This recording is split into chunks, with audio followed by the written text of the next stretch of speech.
कहानी की शुरुआत होती है बस्टन इंटरनेशनल एयरपोर्ट से। यहाँ क्ले नाम का एक आदमी अपनी फैमिली को कॉल करने की कोशिश कर रहा था, लेकिन उसके मोबाइल की बैटरी लो हो जाती है। इसलिए उसने लैंडलाइन से अपनी पत्नी को कॉल किया और तभी अचानक एयरपोर्ट पर सभी लोग भयानक तरीके से चिल्लाने लगे। उनके फ़ोन अब भी उनके कानों पर थे। एक भयंकर आवाज़ उनके कानों को चीर रही थी और कुछ ही पलों में उनके मुंह से जाग निकलने लगी, जिसका अनुभव सभी ज़ॉम्बीज़ में बदल गए। फिर उन्होंने बचे हुए लोगों पर हमला बोल दिया और चारों ओर अफरा तफरी मच गई। लोग पूरी तरह पागल हो गए और एक दूसरे को नीचे गिराने लगे। और जिस लड़की ने पुलिस को कॉल किया था, अब वो भी ज़ॉम्बी बन गई थी। और तभी क्ले ने देखा कि रेस्टोरेंट का कुक सभी को मारता हुआ उसके करीब आ पहुंचा। तो क्ले ने अपनी फाइल को डाल बनाते हुए उससे बचने की कोशिश की और तभी कुछ गार्ड्स आकर ज़ॉम्बीज़ को गोली मारने लगे। और क्ले को एहसास हुआ कि जिन लोगों ने फ़ोन पर बात की थी, सिर्फ वही लोग ज़ॉम्बी बन रहे थे। इसलिए उसने गार्ड्स को फ़ोन सुनने से मना कर दिया। उसी वक्त बाहर दो एरोप्लेन आपस में टकरा गए और ज़बरदस्त धमाके से बिल्डिंग में आग घुसे। ये देखकर क्ले तेज़ी से भागकर बेसमेंट में आ गया, पर वहाँ पर भी दो ज़ॉम्बीज़ ने उस पर हमला कर दिया। और तभी अचानक ट्रेन से दो आदमी निकले और क्ले को बचाकर वापस ट्रेन में ले आए। तब क्ले ने बचे हुए लोगों को फ़ोन से सावधान किया। फिर ट्रेन ड्राइवर टॉम ने कहा कि सभी ट्रेनें बंद हो गई हैं, इसलिए उन्हें चलकर सुरंगें पार करनी होगी। पर सभी लोग बेहद डरे हुए थे, इसलिए टॉम, क्ले और माइक ही सुरंग के रास्ते निकले। थोड़ी देर बाद उन्हें रोशनी दिखाई दी जहाँ कुछ लोग खड़े थे, पर उन तक पहुँचने से पहले ही एक ज़ॉम्बी ने उन पर हमला करके माइक को मार डाला। आवाज़ सुनकर बाहर खड़ी ज़ॉम्बीज़ भी अचानक उनकी तरफ भागे। उनको अपनी तरफ आता देखकर ये सभी सीढ़ियों से ऊपर भाग गए। उनसे किसी न किसी तरह बचकर ये लोग सुरंग से बाहर निकल आते हैं और ढक्कन को बंद कर देते हैं। इसके बाद ये क्ले के घर पर पहुंचे, जहां दरवाज़ा टूटा हुआ था और कोने में पड़ोसियों की लाशें पड़ी हुई थी। घर पहुंचते ही क्ले ने देखा कि घर का लैंडलाइन फ़ोन बंद है। उसने अपनी पत्नी को कॉल करने के लिए टॉम का सेलफोन यूज़ किया, पर जो जवाब उसकी वाइफ की तरफ से आता है वो इन्हें समझ नहीं आता। इसके बाद टॉम क्ले को फ़ोन फ्रीजर में रखने के लिए कहता है ताकि उसकी बैटरी जल्दी ख़त्म ना हो। शाम को जब ये दोनों आराम से बैठे हुए थे तो अचानक किसी ने दरवाज़ा खटखटाया। जब क्ले ने धीरे से दरवाज़ा खोला तो देखा कि ये उसकी पड़ोसन एलिस थी। उसके हाथ में एक बड़ा सा चाकू था जिस पे बहुत सारा खून लगा हुआ था।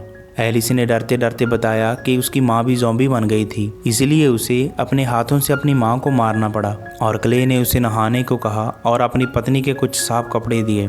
फिर क्ले ने फैसला किया कि वो अपनी पत्नी को ढूंढने के लिए बाहर जाएगा, क्योंकि जब ये हमले हुए थे तो उसकी अपनी पत्नी से आम इंसान की तरह बात हुई थी, यानी हो सकता है कि वो अब भी ज़ॉम्बी ना बनी हो। तब टॉम और एलिस भी उसके साथ चलने के लिए तैयार हो गए। रात भर आराम करने के बाद जब ये घर से बाहर निकलते हैं तो देखते हैं कि सैकड़ों ज़ॉम्बीज़ चींटियों की तरह सड़कों पर घूम रहे थे। उन तीनों ने हथियार उठाए और घर से बाहर निकल आए। यहाँ ज़ॉम्बीज़ का झुंड घूम रहा था।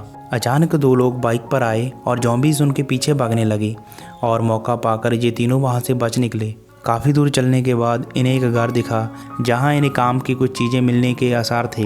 जब ये घर के अंदर घुसे तो अचानक एलिस ने देखा कि घर के बेसमेंट में बहुत सारी लाशें पड़ी थी। खैर, उन्होंने जितनी बंदूकें हो सके इस घर से इकट्ठा की और बाहर आ गए। और तभी इनकी नज़र एक लड़के पर पड़ती है जो अपने कुत्ते के साथ बैठा था। जैसे ही ये लड़की की ओर बढ़ते हैं तो वो अचानक जोर से चिल्ला उठा, तो इन्हें पता चला कि ये भी एक ज़ॉम्बी है। अपना बचाव करते हुए टॉम ने तुरंत उस पर गोली चलाई। गोली की आवाज़ सुनकर झाड़ियों से बहुत से ज़ॉम्बी और निकल आए। इनसे बचने के लिए इन्होंने गोलीबारी की और जंगल की ओर भागने लगे। फिर वो फटाफट एक झील में कश्ती के अंदर छुप गए। जब ज़ॉम्बीज़ इनका पीछा करते हुए झील तक पहुंचे तो सूरज डूब रहा था, जिसे देखकर सभी ज़ॉम्बीज़ भयानक आवाज़ें निकालने लगे और वापस चले गए। बाद में क्ले और उसके दोस्तों को एहसास हुआ कि ये ज़ॉम्बीज़ सूरज के डूबते ही खुद ब खुद रुक जाते हैं। फिर टॉम ने पूछा कि आखिर उन्हें हमारी लोकेशन हर बार कैसे पता चल जाती है। तो क्ले ने कहा, जब घर के बाहर उस लड़के ने हमें देखा तो सभी के दिमाग में हमारी लोकेशन चली गई होगी। इसका मतलब ये था कि वो सारे एक दूसरे से कनेक्टेड थे। इसके बाद टॉम, क्ले और एलिस निकल पड़े और पूरा दिन चलते रहे। जब रात हुई तो उन्हें एक संगीत सुनाई दिया, जिसका पीछा करते हुए वो एक एकेडमी तक पहुंचे। यहाँ जॉर्डन नाम का एक स्टूडेंट और हेडमास्टर चार्ल्स रहते थे। उन्होंने क्ले और उसके दोस्तों को बताया कि जब तक ये संगीत बज रहा है तब तक उन्हें कोई खतरा नहीं। फिर उन्होंने बाहर जाकर देखा तो एक मैदान पर सैकड़ों ज़ॉम्बीज़ सो रहे थे और उनके मुंह और फोन से ये संगीत निकल रहा था। चार्ल्स ने कुल्हाड़ी से एक ज़ॉम्बी की टांग तक काट डाली, लेकिन फिर भी वो ज़ॉम्बी ने कुछ नहीं कहा। चार्ल्स रे ने बताया कि ज़ॉम्बीज़ को ये नहीं पता चलना चाहिए कि उन्हें सोने की ज़रूरत नहीं है, वरना इस दुनिया को ख़त्म होने से कोई नहीं रोक सकता। खैर, उनके उठने से पहले अब उन्हें सारे ज़ॉम्बीज़ को मारना होगा, इसलिए उन्होंने उन पर गैसोलीन छिड़ककर जलाने के बारे में सोचा। इसके बाद टॉम और क्ले एक ट्रक में गैसोलीन डालकर उन पर छिड़कने लगे। बाद में चार्ल्स ने मैदान पर एक जलता हुआ तीर छोड़ा और ज़बरदस्त आग लग गई। आग के कारण कुछ ज़ॉम्बीज़ उठकर उनकी तरफ आने लगे और तभी टॉम और क्ले ने उन पर गोलियां बरसा दी। अचानक आग बढ़ती हुई उनके ट्रक तक आ पहुंची और एक जोरदार धमाके के साथ बेचारा चार्ल्स भी मारा गया। ये देखकर जॉर्डन को काफ़ी गहरा सदमा लगा, पर क्ले ने ही जैसे तैसे उसे सहारा दिया और कुछ देर बाद वो सभी एकेडमी से निकल पड़े। पूरा दिन इधर उधर भटकने के बाद उन्हें एक खाली थिएटर मिला, जहां उन्होंने छिपने का फैसला किया। ज़्यादा थके होने के कारण जल्द ही सब सो गए, पर क्ले को बाथरूम से कुछ आवाज़ें सुनाई दी। जब चेक करने के लिए क्ले बाथरूम में गया तो उसे वहां एक आदमी ज़ॉम्बी बना दिखाई दिया, जो बिल्कुल राक्षस बन चुका था। वो क्ले पर हमला ही करने वाला था कि अचानक क्ले की आँख खुल गई और उसे एहसास हुआ कि बस ये एक सपना ही था। जब उसने इसके बारे में अपने साथियों से बात की तो उसे पता चला कि उन सबको भी सेम ऐसा ही सपना आया था। ये बात बहुत अजीब थी क्योंकि ये राक्षस उसकी बनाई हुई कॉमिक्स का एक विलेन था। खैर, सुबह होने के बाद उन्होंने देखा कि हजारों फ़ोन का ढेर बनाकर उन्हें जला दिया गया था और तभी टॉम और एलिस के फ़ोन की घंटी बजी तो उन्होंने भी अपना फ़ोन इस ढेर में फेंक कर जला दिया। फिर कुछ घंटे चलने के बाद उन्हें एक बार मिला जिस पर लिखा था कैशबैक नो फ़ोन, जिसे देखकर इन्हें लगा शायद फ़ोन इसके अंदर ले जाना अलाउ नहीं है। अंदर जाकर उन्होंने देखा कि यहाँ काफ़ी सारे इंसान थे जो ज़ॉम्बी बनने से बच गए थे और अब उनका प्लान था कैशबैक नाम की एक जगह पर जाने का, क्योंकि वहाँ पर फ़ोन का 1% भी सिग्नल नहीं आता था। बाद में टॉम ने क्ले से पूछा कि उसकी कॉमिक्स के अंत में क्या होता है, पर क्ले के पास इसका कोई जवाब नहीं था क्योंकि उसने कॉमिक ख़त्म ही नहीं की थी। रात को जब ये सब सो रहे थे तो अचानक सिली को अजीब सी आवाज़ें सुनाई दी। उसने देखा कि आवाज़ डोर के दूसरी तरफ से आ रही थी। जैसे ही वो डोर पर कान लगाकर उसे सुनने लगती है तो अचानक क्ले की भी आँख खुल जाती है और वो शैली की तरफ बढ़ता है, पर अचानक वहाँ पर मौजूद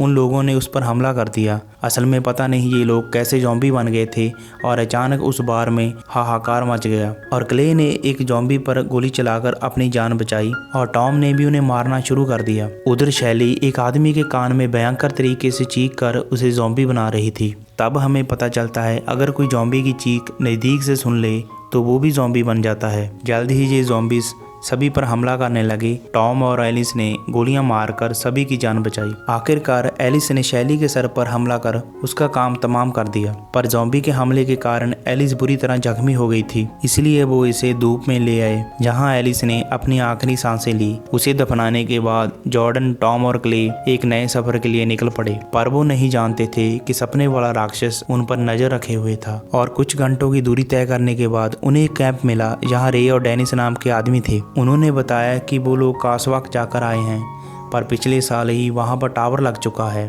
इसलिए अब वहां जाने का कोई फायदा नहीं है। बातों के दौरान पता चलता है कि इन दोनों को भी वो राक्षस वाला सपना आया था। उन सब ने हिसाब लगाया कि शायद राक्षस को मारने से ही सारे ज़ॉम्बी खत्म हो जाएंगे। फिर क्ले ने देखा कि उन्होंने एक ज़ॉम्बी को बांध कर रखा था। फिर उन्हें पता चला कि ये डेनिस का भाई था। डेनिस इन्हें बताती है कि जैसे ही ज़ॉम्बी इनके नज़दीक आते हैं तो ये जोर से चीखने लगता है, जिस कारण इन्हें पता चल जाता है कि ज़ॉम्बी इनके नज़दीक आ रहे हैं। पर जैसे ही वो क्ले के बेटे की आवाज़ निकालने लगा तो टॉम ने उसे गोली मार दी ताकि वो इनकी लोकेशन बाकी ज़ॉम्बीज़ को ना बता दे। इसके बाद वो रे के ट्रक में बैठकर वहाँ से भाग निकले, पर कुछ घंटे की ड्राइव के बाद रे अचानक रुक गया और जंगल की ओर जाने लगा। तब क्ले भी उसके पीछे गया और उसने बताया कि उसे सपने वाला राक्षस हर जगह दिखाई दे रहा है और अब वो ऐसी जिंदगी से तंग आ चुका है। इसलिए उसने क्ले को एक फ़ोन नंबर दिया और बताया कि जब सही वक्त आए तुम इस लिखे हुए नंबर पर कॉल करना। फिर अचानक वहाँ पर एक बम फट गया जिसमें रे की जान चली गई। इसके कुछ समय बाद बाकी बचे हुए लोग क्ले के घर पर पहुंचे और घर के अंदर जाने के बाद उसे कोई नहीं मिलता, पर फ्रिज पर उसके बेटे ने लिखा था कि उसकी माँ ज़ॉम्बी बन गई है, इसलिए वो काशवाक जा रहा है। इसके बाद क्ले को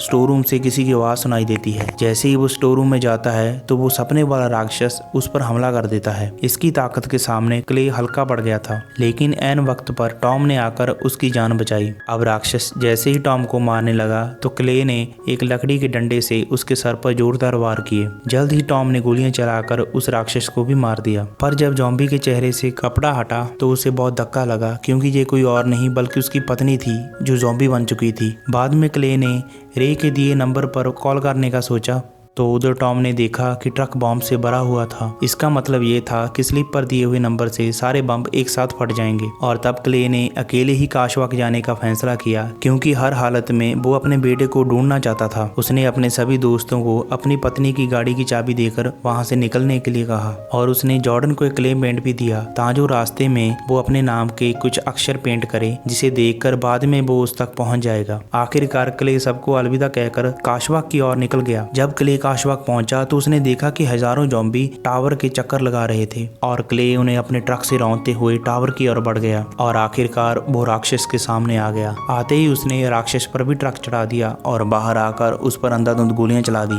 अचानक उसे अपने बेटे की आवाज सुनाई दी और वो पागलों की तरह ज़ॉम्बीज के झुंड में घुस गया। पर इतनी लाशों में अपने बेटे को ढूंढना उसके लिए नामुमकिन था। अंत में उसने रे का फोन निकाला और ब्लास्ट करने के लिए तैयार हो गया, लेकिन अचानक उसका बेटा उसके सामने आ गया और उसे अपने गले लगा लिया। पर अभी सभी ज़ॉम्बीज और राक्षस टावर की ओर देखकर बड़ी भयंकर आवाज निकालने लगे। जब क्ले का बेटा भी इसमें शामिल हो गया तो क्ले ने आंखें बंद कर एक बड़ा धमाका कर दिया, जिससे वो फोन टावर पूरी तरह तबाह हो गया। और कुछ समय बाद हमें दिखाया जाता है कि क्ले और उसका बेटा उस धमाके से बच गए थे और वो जॉर्डन के लिखे हुए उन अक्षरों को पढ़ते हुए उनकी तरफ जा रहे थे। और इसी के साथ ये कहानी यहीं पर समाप्त हो जाती है। दोस्तों, अगर आपको हमारी कहानी पसंद आई हो तो इस वीडियो को लाइक करें और प्लीज़ चैनल को सब्सक्राइब करें।